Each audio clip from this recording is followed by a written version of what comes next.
my husband has left me to take care of our newborn twins all by myself. Even when I was pregnant, he barely acknowledged how tough it was for me. Instead, he said something like this: "I've got to go on a business trip for a week soon." That's going to be tough. I'm already swamped with taking care of the twins. What can I do though? It's my job. I had a feeling then that my husband was hiding something. Sure enough, when I looked into it, I discovered he was betraying me. After seeing him off on his trip, I muttered to myself, "Hope you make it back safely." My name is Janice. I'm 36 years old, and I work from home. Right now, it's just my husband Thomas and me living in our apartment. Thomas is 5 years younger than me, and we met at our favorite cafe. We both had a love for reading. He seemed interested in a book I was reading and struck up a conversation one day. I really liked him. He was bright and friendly. Though he was younger than me, so I didn't initially see him as a romantic prospect, but he was forward about liking me and actively pursued me. Eventually, his persistence won me over, and we got married when I was 30. We've lived peacefully as a couple, never having any major arguments. But there was one thing bothering me. We were having trouble having a child. We started trying for a baby in our second year of marriage, but there were no signs of pregnancy. We went to the hospital together for fertility tests. Turns out, Thomas had no issues. It was me who had a condition that made it difficult to conceive. Undergoing fertility treatments was physically and mentally taxing, not to mention expensive and stressful. I started getting the brunt of Thomas's frustrations. Since I was part of the reason we couldn't have kids, I didn't resist him. Tired of the treatments, he suggested one day, "Why don't we just live as a couple, just two of us?" But I couldn't give up on having his child. "Please, just a little more cooperation. I really want a child with you. I'll give up if it doesn't happen before I turn 40. He reluctantly agreed to my desperate plea. So we continued the treatments, and I finally got pregnant, and it was twin girls, twice the joy. My parents, my friends, and in-laws were all thrilled about the pregnancy. I was over the moon. I was determined to raise these kids right. I hoped this would also improve my shaky relationship with my husband. I was daydreaming about spending time with him and our children. Childcare was new to me, but I thought I'd be fine since I had done some prep work. But taking care of twins was harder than I expected. I can only admit I underestimated it. Everyone says the real work starts after the baby is born, and they were right. Caring for twins is obviously twice the work. Feeding, diaper changes, baths, putting them to sleep, all needed for two. Feeding a single baby requires about 8 to 10 sessions, but with twins, it's 16 to 20. And they don't always want to feed at the same time. When I'm feeding one and the other starts crying and I attend to her, the first one gets upset. It's a constant cycle. Diaper changes aren't synced either. Sometimes one would soil their diaper in the middle of changing the others. This means more time spent getting fresh clothes and diapers ready. And then there's the spit up, sweat, frequent diaper leaks. I had to change their clothes often. Just as I'd finished changing them, they'd have an accident, and even my clothes get dirty. Changing and washing their clothes took so much time. The cost of raising twins is also double. Diapers, milks, clothes, it's a bit overwhelming. They also cried a lot at night, so I hardly get any sleep. I would hold them because they cry for a long time, but even then, they wouldn't sleep. Even if I managed to calm one down, the other would start crying, waking the first one up again.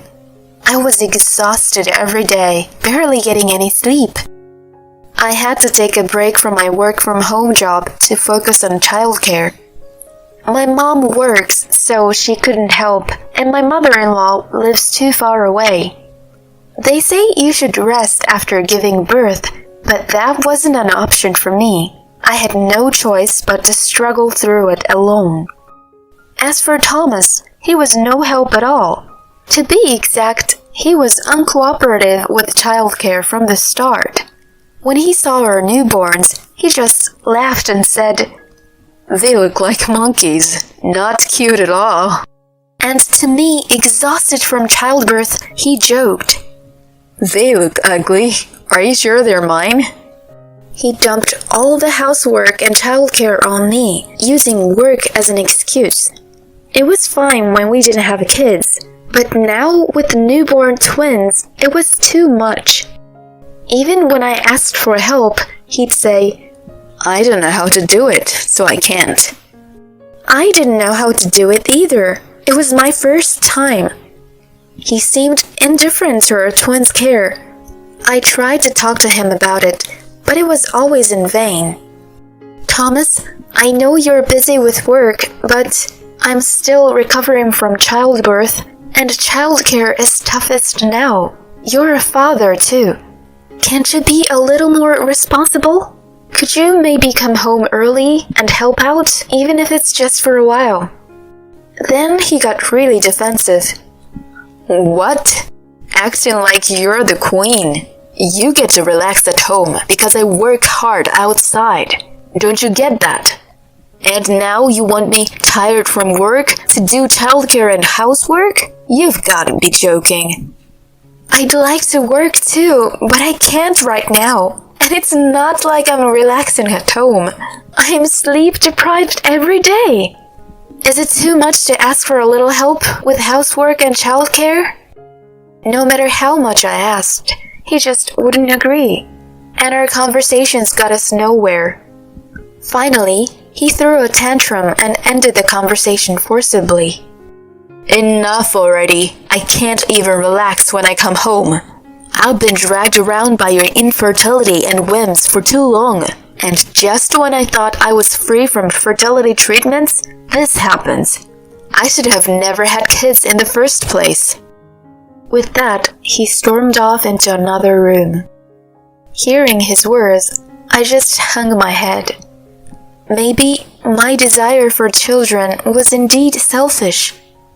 Thomas, unlike me, didn't desperately want children, and in hindsight was reluctant about fertility treatments. I remember him growing colder around the time my morning sickness got worse. If I neglected household chores or a bedridden due to illness, he would yell at me like a madman. Feeling guilty for dragging him into fertility treatments, I just silently endured his verbal abuse. I thought maybe things would change for the better once the kids were born, but instead, things just got worse. Our marriage quickly grew cold, and we started avoiding each other at home. Then one day, he dropped a bombshell. Despite being in the middle of caring for 1-week-old twins, he said he had to go on a week-long business trip. "It's an important job, so I can't mess it up. I'll be turning off my phone during the trip, so don't contact me, not even through WhatsApp or texts." "Can't someone else take your place? I am still recovering from childbirth and can't move around much. What am I supposed to do if something happens to the kids?" He wouldn't listen to my desperate pleas. "What? Don't be so needy. I have work. It can be helped." He dismissed my requests, using work as a shield, but I could tell he was lying. He might not realize it, but he rubs under his nose when he lies. It was just a woman's intuition, but I felt I couldn't overlook this lie about this business trip. In the past, I had ignored his minor lies about pinching pennies or saying he was going shopping when he was actually going out to drink. But this time was different. It concerned the care of our twins. What kind of lie he was telling this time? I knew confronting him then would only lead to more lies, so I pretended to give up on stopping his trip. In the meantime, until he left, I was busy investigating something. And I hit the jackpot. My intuition was right. He was hiding a huge secret. I'll never forgive him. I'll make sure he gets what he deserves. A few days later, Thomas, humming a tune and in high spirits, said to me as he was getting ready to leave, "All right, I'm off on my business trip." He was unusually cheerful for someone just going to work, but I didn't comment on it. "Have a good trip. Hope you make it back safely." "Huh? Did you say something?" "No, nothing. Just be careful. Don't get into an accident." He didn't seem to hear my last words as he left the house, looking quite pleased with himself. He was blissfully unaware of the hell that awaited him. Enjoy yourself while you can, I thought to myself. He won't have that luxury when he comes back. I decided to prepare what would come after his return. I was looking forward to seeing his reaction in a week. A week passed and he came home. But instead of the upbeat mood he left in, he looked utterly exhausted. His face covered in bruises, his clothes dirty and disheveled. "I'm home. Oh man, I'm so tired. There's no place like home." "Oh my, what happened to your face? Look at those bruises." "Oh, I just fell, that's all." He was rubbing under his nose again, lying even at this point, unaware that I already knew the truth. He was still so naive. Then he noticed something was off in the house. "Hey, what's with all these cardboard boxes? Are we moving or something?" Indeed, the house was filled with boxes containing my belongings. To his question, I replied coldly, "The kids and I are moving out. I don't plan on coming back here." "What? What are you talking about?" "I can't stay with a husband who lied about a business trip to go on a cheating vacation while I'm at home with 1-week-old twins. I'm filing for divorce and leaving." He looked shocked, his face turning pale, and then he started yelling at me. "Stop with the nonsense. This just because I didn't help with the kids is too much. Do you even have any proofs that I cheated?" In response, I showed him a video. It showed him discussing his trip with his mistress. "I'm really looking forward to the trip tomorrow." "Don't worry, I fooled my wife." "Did you manage to talk to your husband, Sarah?" "Oh, that's great." Seeing the video, he went pale. "When did you... I thought you were at the hospital when I made that call." I never expected the camera I was setting up to catch something like this. After all, it was intended for a different use.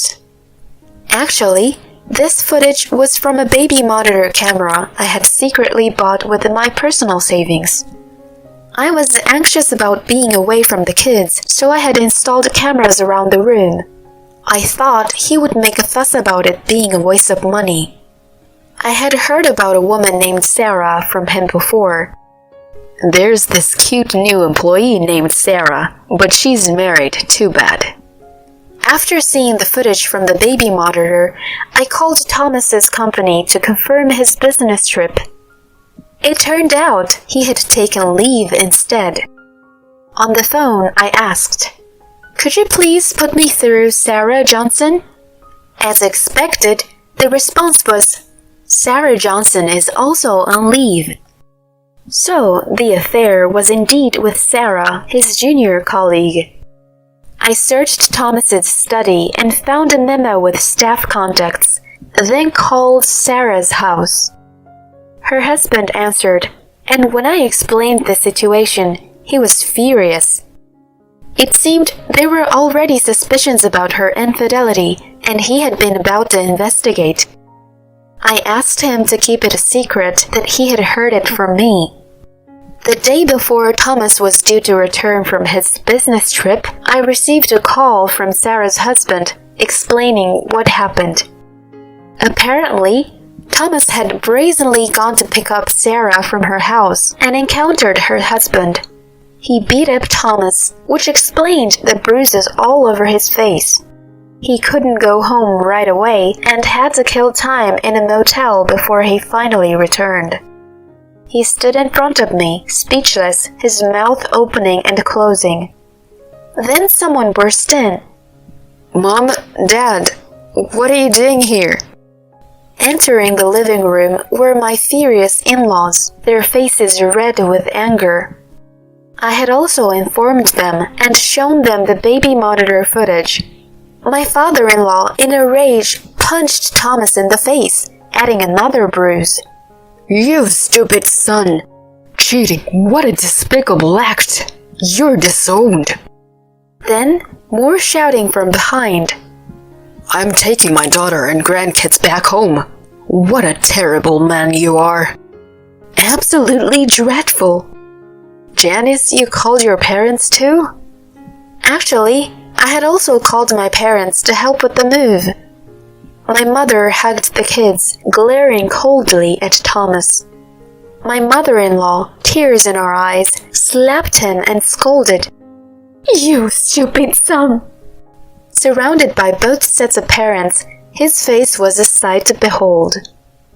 Then I dropped another bombshell. "Oh yeah, I also contacted your company's president. They already know that you used your leave days for your affair." Hearing this, he yelled at me. "Are you kidding me? What have you done?" My father, raising his fist, yelled back at him.